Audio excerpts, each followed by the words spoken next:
नमस्कार मित्रांनो, आयुर्वेदा मराठीमध्ये तुमचं पुन्हा एकदा स्वागत। आता आपण दुसऱ्या पार्टला चालू करतोय व्हिडिओच्या। जो फर्स्ट पार्ट मध्ये काय झालं होतं, आपलं पंचविध कषाय कल्पनेचं इंट्रोडक्शन केलं। आता सेकंड पार्ट मध्ये सोरस स्टार्ट करतोय आपण। जर तुम्ही फर्स्ट पार्ट पाहिलेला नसेल तर तो पहा आणि नंतर या व्हिडिओकडे या, कारण फर्स्ट पार्ट मध्ये तुमचा कोणताही चॅप्टर घेतल्यानंतर तो कशा पद्धतीने सिलेबस मध्ये अनालिसिस करून तो कसा स्टार्ट करावा या डिस्कस केलेले आहे। त्यानंतर त्याच्यामध्ये पंचविध कषाय कल्पनेचं इंट्रोडक्शन आहे, जे की तुम्ही प्रत्येक इलेक्टिव्ह मध्ये पंचविध कषाय कल्पनेचे टाकू शकता। आणि त्यानंतर आता आपण सोरस चालू करत आहोत। श्लोक कोणता पाठ करायचे सोरससाठी?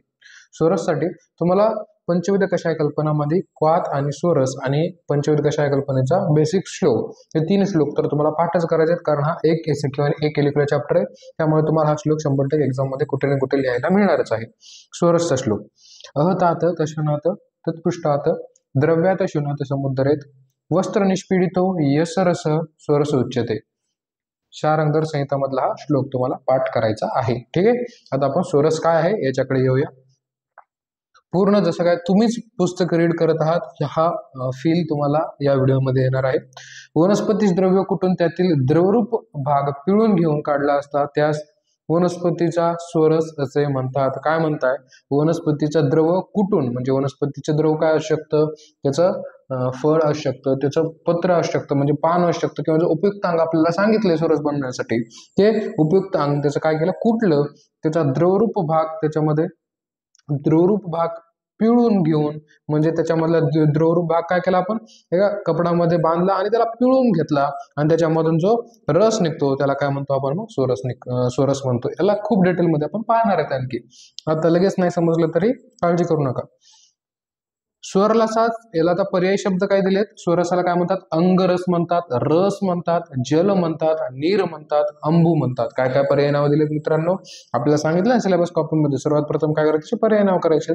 अंगरस, रस, जल, नीर, अंबू हे आपल्या स्वरसाचे पर्यायी नाव आहेत। ठीक आहे, या सर्वांचा अर्थ वनस्पती द्रव्यांचा अंगरस सोरस वनस्पती द्रव्यातील जलीय भाग असा होतो। म्हणजे या सगळ्यांचा अर्थ सोरसच असा होतो। आता पाहूया थोडीशी प्रोसेस। ओली ताजी वनस्पती नुकतीच तोडून आणलेली हिरवी वनस्पती घेऊन वनस्पतीला पाण्याने धुवून नंतर तुकडे करून यंत्राद्वारे, यंत्र म्हणजे काय ते पाटा, पाटा माहिती आहे तुम्हाला, पाटा वरवंडा असतो घरी, तो आजी आपल्या काय करत असतात, तो काहीतरी त्याचं बारीक करतच असतात नेहमी, तो असतो पाटा वरवंडा। त्याच्यामध्ये काय सांगितलं मग यांनी? ताजी वनस्पती घ्यायची, त्या पाटा वरवंडावर काय करायचं, त्याचं बारीक करायची, त्याला वनस्पती बारीक करून कल्क तयार करणं। कल्क तयार करणं म्हणजे काय सर? आता तुम्ही जे पाट्यावर हे केलंय ना, तुम्ही पाट्यावर जे बारीक केलंय त्याला एक जीव करायचं वस्त्र गाळून त्याचा गोळा तयार करायचा, त्यालाच काय म्हणतात? कल्क असे म्हणतात। मग त्याचा कल्क तयार करायचा, काय काय प्रोसेस केली? वनस्पती घेतली, ती पाट्यावरती आपण बारीक केली, त्याचा कल्क तयार केला, त्याला आपल्याला वस्त्रामध्ये घ्यायचं आणि वस्त्रामध्ये पिळून काढायचं, मग त्याच्यातून जो रस निघेल त्याला सोरस म्हणतात असं त्यांनी ते व्याख्या सांगितलेली आहे। काय म्हटलं मी? ओली ताजी वनस्पती, त्याचा काय उपयुक्त अंग असेल तो काय करायचा? आपल्या पाटा वरवंडा म्हणजेच आपलं जो यंत्र आहे, ती हिरवी वनस्पती यंत्रावर काय करायची? बारीक करायची। आता सध्या मिक्सर मध्ये पण करतात खूप जण, ज्युसर मिक्सर जे काय असेल त्यामध्ये काय होतं, मग त्यामध्ये जो बारीक भाग झाला आहे त्याचा आपला कल्क तयार करायचा, वस्त्रामध्ये घेऊन पिळायचा, जो रस निघेल त्याला सोरस असे म्हणतात। आता ही जी आपण वनस्पती घेतली सोरस काढण्यासाठी, तर याच्यासाठी पण काय रूल आहेत की वनस्पती कशी असावी, कुठली नसली पाहिजे, कशी असली पाहिजे, कधी काढायला पाहिजे, कधी ग्रहण करायला पाहिजे, हे सर्व गोष्टी यामध्ये दिलेल्या आहेत। जसं की आता बघा, या प्रकारे वनस्पती पत्र, त्वक, मूल, कंद, कोमल शाखा कुटून किंवा यंत्राद्वारे सोरस काढला जातो। ज्या वनस्पतीचा सोरस काढायचा आहे ती वनस्पती पवित्र ठिकाणची असली पाहिजे। ती वनस्पती कशी पाहिजे? पवित्र ठिकाणची पाहिजे। स्मशान, दलदल, उकिरडा या ठिकाणची नसावी, म्हणजे उकंड्याच्या ठिकाणची नसावी। जिथे घाण आहे खूपच, जिथे स्मशानभूमी आहे तिथे ही वनस्पती नसायला पाहिजे। जिथे दलदलीची जागा आहे, माशी एरिया आहे, तिथली ही वनस्पती नसायला पाहिजे। वनस्पती कीड लागलेली नसायला पाहिजे। जर आपण औषध बनवतो एखाद्या वनस्पतीपासून तर ते कीड लागलेली तर नसायला पाहिजे। त्या वनस्पतीवर पक्ष्यांची विष्ठा पडलेली नसावी, पक्ष्यांनी जाळी केलेली नसावी। जी वनस्पती त्यावर पक्ष्यांनी घाण केलेली नसावी।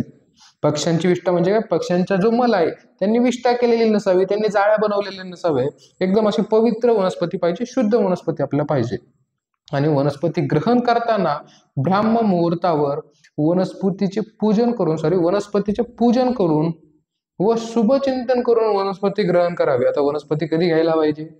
जर वनस्पती सकाळी ब्राह्ममुहूर्त कधी असतो सगळ्यांना माहिती आहे, आपल्या स्तोत्रामध्ये पुन्हा पण आहे तुम्हाला, सूर्य उगवण्याच्या काही काळ आधी त्या ब्राह्ममुहूर्तावर आपल्याला त्या वनस्पतीचं पूजन करायचंय, शुभचिंतन करायचंय, त्यानंतर ती वनस्पती ग्रहण करू शकतो.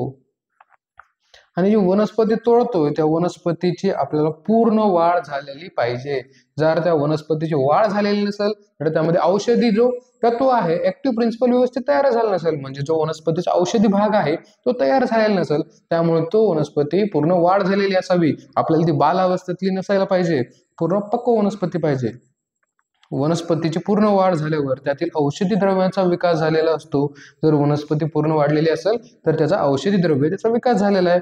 औषधी त्याचे तुकडे करून योग्य त्या उपकरणाच्या साहाय्याने बारीक, आता ते पुन्हा सांगता प्रोसेस तीच काय करताय, ती जी औषधी वनस्पती काय केली, स्वच्छ धुवून घेतली. आता ही प्रोसेस लक्षात घ्या तुम्ही, तुम्हाला जी पहिली लिहायची आता इथे सोरस करण्याच्या काही पद्धती आहेत त्याच्यामधली पहिली पद्धत लक्षात घ्या तुम्ही.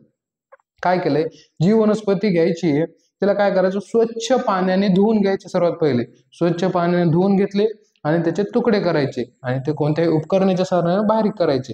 उपकरण कोणते, तुम्ही पाटा घेऊ शकता, मिक्सर घेऊ शकता. त्याच्यानंतर मऊ एकजीव त्याचा गोळा तयार करायचा, गोळा म्हणजे कल्क तयार करायचा.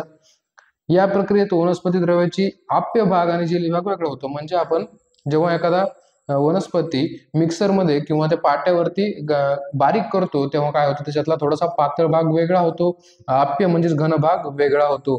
नंतर तो वस्त्रामध्ये गोळा पिळायचा आणि तो जो गोळा आहे त्यातून जो रस बाहेर येईल त्याला सोरस असे म्हणतात. जो सोरस बाहेर येईल त्याला काय करायचं, मोज पात्रामध्ये आपल्याला मिळून जाईल. जो भाग आपल्याला त्या वस्त्र पिळल्यानंतर निघतोय तो काय आहे, सोरसाचा जलीय भाग आहे. आणि वर काय राहील, फक्त त्याचा घन भाग राहून जाईल त्याच्यामध्ये, म्हणजेच कल्क राहून जाईल. ठीक आहे, सोरस तयार करण्याच्या पद्धती. आता आपण जी वर पाहिली नाही पहिली पद्धत होती, जी इथे काय दिले वरील प्रमाणे. म्हणजे आता आपण जी पद्धत पाहिली, वनस्पती घेतलं, शुद्ध धुवून घेतलं, त्याला काय केलं, आपण पाट्याद्वारे किंवा मिक्सरद्वारे ते बारीक केला, त्याचा गोळा तयार केला आणि त्याचा सोरस काढली, ही झाली पहिली पद्धत. आता हे काय होतं, आर्द्र वनस्पती होती, म्हणजे काय वेट वनस्पती होती, वल्ली वनस्पती होती, त्यामुळे त्याचा सोरस काढणं खूप सोपं झालं. परंतु जर शुष्क वनस्पती असेल, शुष्क वनस्पतीपासून जर आपलं म्हणजे ड्राय शुष्क वनस्पतीपासून जर आपल्याला सोरस मिळवायचा असेल तर त्याच्या 3 पद्धती त्यांनी सांगितल्या, त्या तिन्ही आपल्या करायचे. हा खूप इम्पॉर्टंट क्वेश्चन बनू शकतो आणि तुम्हाला विचारला जाऊ शकतो की सोरस करण्याच्या पद्धती. ठीक आहे, पहिली आपण पाहिली आर्द्र वनस्पतीपासून म्हणजे वेट वनस्पती. आता ड्राय वनस्पतीपासून पाहूया की कसं काढलं जातं. 3 पद्धती आहेत त्याच्यात. पहिली पद्धत, एक भाग औषधी द्रवचूर्ण स्वरूपात घेऊन त्याच्या दुप्पट पाणी घालून मिश्रण ढवळून 24 तासापर्यंत तसेच राहू द्यावे. काय म्हणताय, एक भाग औषधी चूर्ण. हे भाग का म्हटलंय सर, कारण इथून पुढे आपल्याला तो मोजायचं आहे. त्याच्यामुळे आता एक भाग औषधी चूर्ण घेतलं, त्याच्या दुप्पट पाणी घालायचं त्यामध्ये. काय केलं, एक भाग औषधी चूर्ण गेलं, त्याच्या दुप्पट त्याच्यामध्ये पाणी घालायचं आणि 24 तास सोडून द्यायचं. ते मिश्रण 24 तास, अहोरात्र म्हणजे काय, 24 तास सोडून द्यायचं, तसंच राहू द्यायचं. त्याच्यानंतर 24 तासानंतर ते मिश्रण काय करायचं, ढवळून घ्यायचं आणि वस्त्राच्या साहाय्याने गाळून घ्यायचं. मग त्यानंतर ते गाळून घेतल्यानंतर खाली राहतो त्याला काय म्हणतात, सोरस म्हणतात. म्हणजे पहिल्या पद्धतीने सोरस असा तयार करायचा. काय म्हटले पहिल्या पद्धतीमध्ये, पुन्हा एकदा सांगतोय, एक भाग आपल्याला औषधी द्रव्य घ्यायचे, म्हणजे चूर्ण आहे आपल्याकडे, औषधी द्रव्य चूर्ण. एक भाग घेतले, त्यामध्ये आपण दुप्पट पाणी टाकलं. दुप्पट पाणी टाकल्यानंतर 24 तास ते मिश्रण आपल्याला तसं ठेवायचंय. 24 तासानंतर आपल्याला ते मिश्रण ढवळायचंय, एका वस्त्राने गाळून घ्यायचंय आणि आपला सोरस आपल्याला मिळालेला असेल. ठीक आहे, बघा काय म्हणताय पुढे. या कृतीमध्ये वनस्पती द्रव्य एक भाग, पाणी 2 भाग एकत्रित 24 तास राहिल्याने वनस्पती द्रव्य पाण्याच्या संपर्काने मृदू होते. ते म्हणताय की 24 तास जेव्हा पाणी आणि हे वनस्पती चूर्ण एकत्र राहतं तेव्हा काय होतं की हे मृदू होऊन जातं पाण्याच्या संपर्काने येऊन. वनस्पती द्रव्य मृदू झाल्यामुळे पाणी वनस्पतीच्या आतपर्यंत शिरते. हे जे वनस्पती द्रव्य आहे मृदू झाल्यामुळे काय झालंय, हे पाणी आतमध्ये जात आहे. 24 तास ठेवलंय ना पण पाण्यामध्ये, त्याच्यामुळे ते काय होतं, मृदू होतं, त्याच्या आत पाणी शिरतं आणि पाणी वनस्पती द्रव्यात आत शिरल्यामुळे त्यात असलेले कार्यकारी तत्व पाण्यात मिश्र होतात. आता मला सांगा, हे जे पाणी होतं त्याच्यामध्ये आपण द्रव टाकलेलं होतं, हे द्रव याच्यामध्ये पाणी शिरलं. आता पाणी शिरून काय करायचं, त्याला तिथे मध्ये जातं द्रव्याच्या मधलं, औषधी द्रव्याच्या मध्ये जे काही कार्यकारी प्रिन्सिपल्स असतील, कार्यकारी तत्व असतील, म्हणजे जे काही कामाच्या गोष्टी असतील, त्या कामाच्या गोष्टी घेऊन वापस पाण्यामध्ये येतं. काय करतंय, पाणी त्या द्रव्यामध्ये जातोय, त्या द्रव्यामधले ऍक्टिव्ह प्रिन्सिपल्स म्हणजेच कार्यकारी तत्व घेऊन पुन्हा पाण्यामध्ये वापस येतोय. म्हणजे जे आपल्याला पाहिजे त्या वनस्पतीकडून ते घेऊन पाण्यामध्ये येतोय, पाण्यात मिश्र करतोय. ही क्रिया सतत 24 तासापर्यंत झाल्याने वनस्पती द्रव्यातील संपूर्ण कार्यकारी तत्व पाण्यात उतरते. आता 24 तास आपण ठेवलेले, त्यामुळे ही क्रिया 24 तास चालते. त्या द्रव्य वनस्पतीमधील सर्व काही वनस्पती द्रव्यातलं सर्व काही ऍक्टिव्ह प्रिन्सिपल हे पाण्यामध्ये उतरून जातं. ही क्रिया हिम कल्पनेसारखीच आहे थोडीफार. आता आपण जेव्हा ही चौथी कल्पना बघणार आहोत हिम, तेव्हा आपल्याला थोडंसं साम्य याच्यामध्ये आढळलं, परंतु याच्यामध्ये पाण्याच्या प्रमाणामध्ये भिन्नता आहे. त्यानंतर आणखी या कल्पनेने औषध तयार करायच्या कालावधीमध्ये पण खूप जास्त वेळ लागतो. त्यामध्ये पाण्याची मात्रा आणि औषध तयार करण्यासाठी लागणारी कालावधी हा डिफरन्स आहे हिम कल्पना आणि या सोर्सच्या पद्धतीबद्दल. आता आपण पहिली पद्धत पाहिली शुष्क वनस्पतीपासून काढायची. आता दुसरी पाहूया. शुष्क वनस्पतीपासून तुम्हाला सोरसामध्ये जर कोणता खूप छान प्रश्न बनत असेल तर हाच आहे. सोरस तयार करण्याच्या पद्धती. पहिली पद्धत पाहिली, आता दुसरी पद्धत. शुष्क द्रव्याच्या भरड चूर्णामध्ये 8 पट पाणी घालून मिश्रण एकत्र करून अग्नी दिला असताना 1/4 शिल्लक राहीपर्यंत आटवावे. काय म्हणतंय, शुष्क द्रव्य म्हणजे ड्राय वनस्पती आहे, त्याचं भरड चूर्ण आहे, त्याच्यामध्ये 8 पट पाणी घालून मिश्र करायचं. काय म्हटलं मी, पुन्हा एका लक्ष द्या, फोकस करा. छोटे छोटे व्हिडिओ बनवतोय आपण, परंतु तुम्हाला कळून जातील एक एक कन्सेप्ट. या व्हिडिओमध्ये सोरस पक्का होऊन जाईल तुमचा. तुम्ही स्वतः पुस्तक वाचताय असंच वाटतंय ना तुम्हाला, कारण प्रत्येक पॅराग्राफही रीड करून दाखवतोय मी तुम्हाला, त्यामधला सारही सांगतोय, त्यामुळे थोडंसं फोकस करा. आता दुसरा आपण पाहतोय की शुष्क वनस्पती द्रव्य त्याचं चूर्ण आहे, ते चूर्ण त्याच्यामध्ये 8 पट पाणी टाकलं आपण. 8 पट पाणी टाकल्यानंतर काय केलं, ते मिश्र केलं. त्याच्यानंतर त्याला उष्णता दिली, म्हणजे त्याला आपण अग्नी दिली. या ठिकाणी आपण सोरस काढताना कुठे अग्नी देत नव्हतो, परंतु या क्रियेमध्ये आपण त्याला अग्नी दिलेली आहे. आणि अग्नी दिल्यानंतर, उष्णता दिल्यानंतर जेव्हा 1/4 त्याचं शिल्लक राहील तेव्हा ते बंद करावं आणि त्यानंतर ते गाळून घ्यावं. काय म्हटले प्रोसेस, शुष्क द्रव्याचं चूर्ण 8 पट पाणी टाकलंय, त्याला अग्नी दिलीये, त्याचं 1/4 जेव्हा शिल्लक राहील तेव्हा ते बंद केलं आणि मग त्यानंतर ते गाळून घेतलं. ही पद्धत आणि जेव्हा आपण पुढे क्वाथ पद्धत पाहणार आहोत त्याच्यामध्ये थोडीशी साम्यता तुम्हाला दिसून येईल. पुन्हा एकदा सांगतोय पद्धत, म्हणजे तुम्हाला पाठ होऊन जाईल. शुष्क द्रव्याचे भरड चूर्ण, 8 पट पाणी घातले त्याच्यामध्ये ते मिश्रण, त्याच्यानंतर त्याला अग्नी दिला, त्याचं जेव्हा 1/4, आता 8 पट पाणी टाकलंय ना, मग त्याचं जेव्हा पाणी उडून जाईल अग्नी दिल्याने, तेव्हा जेव्हा 1/4 शिल्लक राहील त्याचं, तेव्हा काय केलं, त्याला बंद करायचं, त्याचं गाळून घ्यायचं आणि शेवटी राहतो तो आपल्याला सोरस मिळलेला आहे ह्या दुसऱ्या पद्धतीने. पहिली पद्धत पाहिली होती, ही दुसरी पद्धत आहे. आपण पाहतो शुष्क वनस्पतीच्या 3 पद्धती. पहिली पाहिली होती एकदम सुरुवातीला, ती वेट द्रव्य. आता त्याच्यानंतर आपण दुसरी पाहिली होती शुष्क. शुष्क पासून आपण 3 पाहणार आहोत. त्याच्यामधली पहिली पाहिली 24 तास ठेवण्याची, दुसरी पाहिली आपण इथे 8 पट पाणी घालण्याची. आता तिसरं पाहूया, पूट पाकविधीने. हा तुम्हाला डायरेक्टली येऊ शकतो का शिकलं की पूट पाकविधीने सोरस प्राप्त करण्याची प्रक्रिया सांगा म्हणून. ठीक आहे. काही वनस्पती द्रव्य ही मृदू असून सुद्धा सोरसाचा उतारा उष्णतेच्या प्रक्रियेशिवाय देत नाहीत. त्यांना असं म्हणायचं की काही वनस्पती मृदू आहेत, परंतु या पुटपाकविधी केल्याशिवाय ते काय करतात की सोरस देतच नाहीयेत. त्यामुळे आपल्याला हा पुटपाक विधी करावा लागतो. उदाहरणार्थ दिलं त्यांनी वासा. आता ही पूर्ण प्रोसेस आपण समजून घेऊ. काही वेळेला आर्द्र द्रव्याऐवजी शुष्क द्रव्य उपलब्ध असते, त्यामुळे पुटपाक पद्धतीचा उपयोग केला जातो. उदाहरणार्थ शुंठी. शुंठी आपल्याकडे आहे. शुंठी म्हणजे काय मित्रांनो, अद्रक. काही वेळेला आपल्याकडे शुष्क वनस्पती, मग त्याच्यापासून आपलं सोरस पाहिजे तर आपल्याला काय करावं लागेल, म्हणजे पुटपाक विधीचा वापर करावा लागेल. आता मी इथे पॉइंट आउट करून दिलेले आहेत सर्व, आपल्याला खूप इझिली मी तुम्हाला ही मेथड सांगणार आहे. पहिले काय करायचे, वनस्पती द्रव्यांचा कुटून वाटून बारीक गोळा करावा. जसं की आपण सगळीकडे करतोय. काय करतोय, वनस्पती द्रव्याचा कुटून वाटून बारीक गोळा तयार करायचा आहे. वाटलेला गोळा केळीच्या किंवा कर्दळीच्या, काय म्हटलं, जो वाटलेला आता गोळा तयार झाला आपला, तो केळीच्या, कर्दळीच्या किंवा जांभळीच्या पानात, आपण केळीच्या लक्षात ठेवूया, सोपं आहे, सगळ्यांनी पाहिलेलं असतं पान. केळीच्या पानामध्ये घेऊन त्याला धागा दोरा गुंडाळावा. काय केलं मित्रांनो, आपण एक चूर्ण घेतलंय, वनस्पती द्रव्याचं चूर्ण करून गोळा तयार केलाय. तो गोळा काय केलं, केळीचं पानानं त्याला घेतलं, केळीच्या पानाला लावलं, त्याला दोरा बांधला केळीच्या पानामध्ये घेऊन. कळाली एवढी प्रोसेस तुम्हाला, पहिली स्टेप कळाली, पहिले 2 स्टेप. वनस्पती द्रव्याचं कुटून त्याला बारीक केलं, त्याचा गोळा तयार केला, तो गोळा केळीच्या पानामध्ये बांधला दोऱ्याने. त्याच्यानंतर त्यावर 1 अंगुल जाडीचा ओल्या मातीचा थर द्यायचा आहे. त्यानंतर त्याला मातीचा थर द्यायचा आहे. किती जाड मित्रांनो, 1 अंगुल. पुन्हा सांगतो पूर्ण प्रोसेस. वनस्पती द्रव्य काय केलं, कुठून त्याचा गोळा तयार केला, केळीच्या पानामध्ये त्याला दोऱ्यानं बांधलं, तर त्या केळीच्या पानावरती 1 अंगुल काय केला आपण, हा मातीचा लेप लावलाय, मातीचा थर दिलाय. हा गोळा पुरेसा सुकल्यानंतर अग्नीत ठेवावा. आता त्याला माती लागल्यानंतर लगेच सुकणार नाही ना, ते ओलं ओलं राहणार. मग ती माती लावल्यानंतर तो जेव्हा वाळेल तेव्हा तो गोळा आपल्याला अग्नीवरती ठेवायचा आहे. अग्नीत तापून सर्व बाजूने लाल झाल्यानंतर अग्नीतून बाहेर काढायचा आहे. हा गोळा जेव्हा अग्नीने तप्त होईल आणि जेव्हा लाल होईल तेव्हाच आपल्याला बाहेर काढायचा आहे. बघा इथपर्यंत मी सांगतो तुम्हाला पुन्हा एकदा. वनस्पती द्रव्याचं चूर्ण तयार केलं, त्याचा गोळा तयार केला. कुठून, वनस्पती द्रव्याचा गोळा तयार केला. गोळा केळीच्या पानामध्ये ठेवला, त्याला दोऱ्यानं बांधलं, त्याच्यानंतर वरून त्याला माती लावली. माती सुकल्यानंतर ती अग्नीमध्ये टाकला तो गोळा.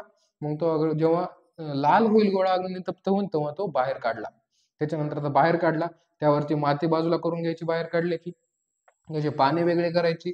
आतमध्ये जो कल्क तयार झालेला होता, आपण जो कल्क टाकला होता केळीच्या पानामध्ये आत, ते वस्त्रामध्ये घ्यायचा आणि मोजपात्रात पिळावा. मोजपात्र म्हणजे ज्याच्यामध्ये तुम्हाला ते सोरस काढायचा आहे त्याच्यामध्ये पिळायचा आणि तो मोजपात्र मध्ये तुम्हाला सोरस मिळेल. पूट पाक विधीने सोरस मिळालेला आहे. ठीक आहे, बघा काय काय म्हणतो, पूर्ण प्रोसेस पुन्हा एकदा सांगतोय. पहिली स्टेप काय होती, वनस्पती द्रव्याचा आपल्याला गोळा तयार करायचा आहे बारीक करून. गोळा तयार केला, केळीच्या पानामध्ये ठेवला, त्याला दोऱ्याने बांधलं, त्याच्यानंतर त्याला 1 अंगुली त्याच्यावर मातीचा थर लावला, अग्नीमध्ये टाकला. जेव्हा अग्नीमधून तप्त होईल तेव्हा अग्नीमधून बाहेर काढला. अग्नीमधून बाहेर काढल्यानंतर त्याची माती बाजूला केली, त्याच्यानंतर ते पानं बाजूला केली केळीचे. मध्ये काय होता आपण टाकलेला, कल्क म्हणजे गोळा होता. मग तो गोळा वस्त्रामध्ये घेऊन त्याला पिळलं, तेव्हा ज्याच्यातून जो रस येईल तो सोरस असेल. आपल्याला या पूटपाक विधीने सोरस मिळालेला आहे.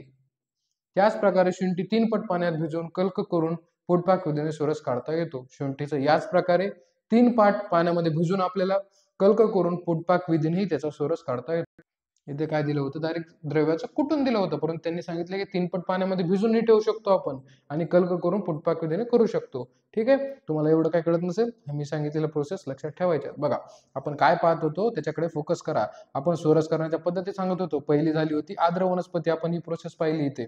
त्याच्यानंतर शुष्क वनस्पतीपासून तयार चालू झाली.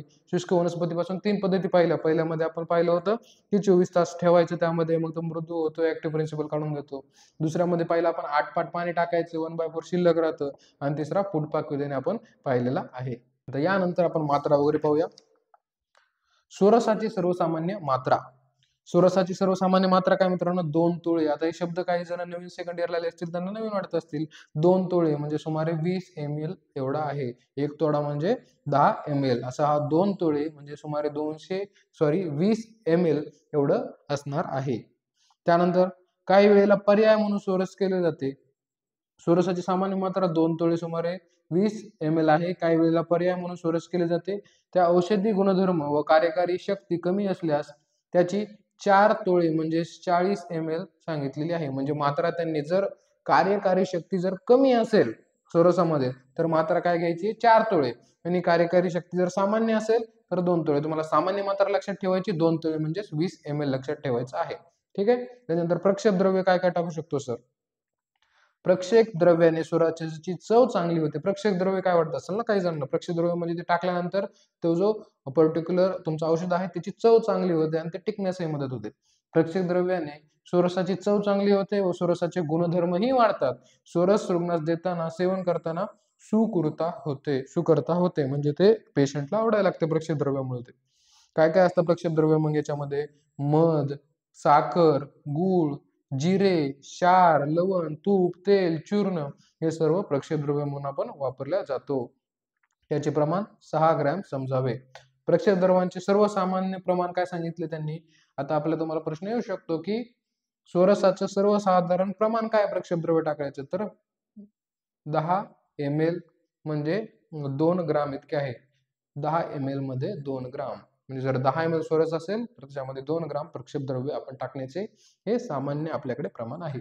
सोरसाचे गुणधर्म मी जेवढे पॉईंट सांगतो ना तेवढे सर्व तुम्हाला LQ नंतर लिहावं लागणार आहे. एसक्यू आला तर तुम्हाला डायरेक्ट त्या पद्धती विचारल्या जातील. एलक्यू आला तर पूर्ण तुम्हाला लिहावं लागेल. एलक्यू चान्सेस क्वाथ आणि सोरसावर खूप जास्त आहे. आता रसाचे गुणधर्म पाहिले, पॉईंट काय काय पाहिले सुरुवातीला आपण, श्लोक पाहिला, त्याचं इंट्रोडक्शन पाहिलं, त्याच्यानंतर त्याच्या पद्धती पाहिल्या, पद्धती झाल्यानंतर आपण त्याचे सर्वसामान्य मात्रा पाहिली, प्रक्षेपद्रव्य पाहिले, आता गुणधर्म पाहतोय. सर्वात महत्वाचा पॉईंट पंचविध कशा आहे कल्पना, ते सर्वात गुरु कल्पना कोणती आहे, तर गुरु कल्पना आहे सोरस कल्पना. म्हणजे सोरस आहे हा पूर्ण पंचविध कषायामधील पाचही मध्ये सर्वात गुरु आहे, पचण्यासाठी अवघड असू शकतं गुरु असल्यामुळे. बघा, पंचविध कषाय कल्पना ती सर्वात गुरु कल्पना, लक्षात ठेवा, एमसीक्यू साठी येऊ शकतं. त्याच्यानंतर सोरस ताजा घ्यावा. सोरस हा जेव्हा पेशंटला देतो ताजा द्यावा, तो टिकाऊ नाहीये, त्याच्यामुळे तो ताजाच श्रेष्ठ असतो. जेव्हा तो रिसेंटली बनवलेला आहे, ताजा ताजा आहे, तेव्हाच तो घ्यावा, किंवा बनवलेला 3-4 तासाच्या आत त्याची सेवन करा, नाहीतर नंतर मग आंबण्याची क्रिया चालू होते. ठीक आहे. त्याच्यानंतर विविध व्याधीत अनुपान म्हणून श्रेष्ठ म्हटलं आहे. हे जे सोरस आहे विविध व्याधीमध्ये अनुपान म्हणजे सोबत घ्यायला सांगितलेलं आहे. गुणधर्म तुम्हाला कळाले. गुणधर्मामध्ये काय काय, गुरुकल्पना, त्याच्यानंतर हा ताजाच वापरायला हवा, आणि अनुपान म्हणून श्रेष्ठ आहे. आता सोरस कल्पनेचे उपयोग पाहिजे आपल्याला, कुठं कुठं उपयोग केला जातो, तर तुम्हाला जे जे सोपे जाते ते उपयोग तुम्ही लक्षात ठेवू शकता. सोरस द्रव अथवा औषध चिकित्सा द्रव्य डायरेक्टली यूज करू शकतो, जसं की अद्रकाचा सोरस आहे तो अग्निमांद्य अरुची व्याधीत अभ्यंतर औषध द्रव्य म्हणून वापर करू शकतो. अग्निमांद्य असेल, अरुची असेल, तर आपण हे अद्रकाचा सोरस बनवून डायरेक्टली पेशंटला देऊ शकतो. किंवा वासा सोरस, रक्तपित्त असेल, कास, क्षय, कामला ह्या व्याधीमध्ये वासा सोरस अत्यंत उपयुक्त आहे. चिकित्सेसाठी कुठं कुठं यूज करायला आपण हे आपल्याला इथे कळून जातं. कुठे कुठे अद्रक सोरस अग्निमांद्यामध्ये, अरुचीमध्ये, वासासुरस रक्तपित्तामध्ये वापरतोय, कास, क्षय, कामला यामध्ये उपयुक्त आहे. त्याच्यानंतर सेकंड, औषधी द्रव्य तयार करताना जर आपण एखादं औषधी द्रव्य तयार करतोय त्याच्यामध्ये आपल्या सोरस कल्पना यूज होऊ शकते. औषधी घटक म्हणून सोरस उपयोगी, त्यात परत 2 प्रकारचे विभाजन करता येते. औषधी घटक म्हणूनही उपयोगी, त्याच्या सुद्धा 2 आपल्याला पुढे करता येतात. विभाजन केलेलं आहे. आता सध्या ते आपल्याला एवढं डिटेलमध्ये जायची गरज नाहीये. आता आपण भेषज कल्पनेमध्ये कुठे कुठे यूज करतो याचा, भेषज कल्पनेमध्ये आसव निर्मिती करता आपण सोरस वापरतो. कोण करते? द्राक्ष आसवसाठी द्राक्ष सोरस वापरतात, कुमार आसवसाठी कुमारी सोरस वापरतात. कळालं? भेषज कल्पनेमध्ये कुठे वापरतात, किंवा जेव्हा आपण एखादी वटी बनवतोय भेषज कल्पनेमध्ये, तेव्हा या सोरसांचा वापर करतो भावना देण्यासाठी. जेव्हा चित्रकादी वटी बनवतो तेव्हा मातुलंग सोरस आपल्याला भावना देतो. लसूण आदी वटी असते, लिंबू सोरसाची आपण भावना देतो. ठीक आहे. तुम्ही एवढंही लक्षात ठेवू शकता की भेषज कल्पनेमध्ये आसव निर्मिती करता वापरतात, वटी निर्मिती करता वापरतात. त्याच्यानंतर आता रसशास्त्रामध्ये कुठे कुठे वापरतात, त्यांनी स्नेह कल्पनामध्ये दिले, शोधन तेलात निंब पत्र सोरस वापरतात, त्यांनी एक एक्झाम्पल दिले. हे तुम्हाला विथ एक्झाम्पल लक्षात ठेवायचे, प्रत्येकाचे एक एक तरी. ठीक आहे. रसशास्त्रामध्ये कुठे उपयोग केला जातो, रसशास्त्रामध्ये द्रव्याचं शोधन म्हणजेच शुद्धीकरणासाठी उपयोग केला जातो. शंख शोधण्यासाठी निंबू सोरस वापरला जातो. हिंगूळ शोधण्यासाठी अद्रक सोरस वापरला जातो. हे भेषज कल्पनामध्ये पाहिलं. हा रस शास्त्रामध्ये आपल्याला कुठे सोरस यूज केला जातो तिथे पाहिलं. त्याच्यानंतर आपण इथे पाहिलं भावना द्रव्य कुठं कुठे यूज केला जातो हे लक्षात ठेवा, किंवा पहिले पण पाहिलं होतं भावना द्रव्य, तेव्हाही यूज करू शकता. त्याच्यानंतर सोरसाचा आमयिक प्रयोग दिलेला आहे आपल्याला, जसं की त्रिफळा सोरस, दारू हरिद्रा सोरस, निंबू सोरस, गुळची सोरस कामला व्याधीमध्ये दिला जातो. त्याची 20 ते 30 ml एवढी मात्रा आहे. तुम्हाला जेवढे लक्षात ठेवता येतील तेवढे ठेवा याच्यामध्ये. सोपे तुम्हाला सांगायचं गेलं तर अद्रक सोरस तुम्हाला श्वास कासामध्ये वापरला जाऊ शकतो, 10 ते 15 ml द्या.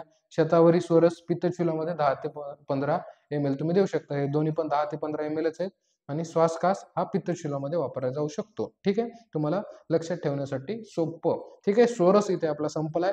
पूर्ण तुम्हाला एलक्यू याच्यावरती दिसू शकतो, किंवा मग छोट्याशा तुम्हाला निर्माण विधीवरती एसीक्यू येऊ शकतो, की पद्धती कोणकोणत्या त्याच्या. बघा, हा श्लोक पाठ करायचा आहे. अतात तस्युनात पृष्ठात द्रव्यात शुन्यात समुद्र वस्त्र निष्पीडित यत्स रस सोरस उच्यते.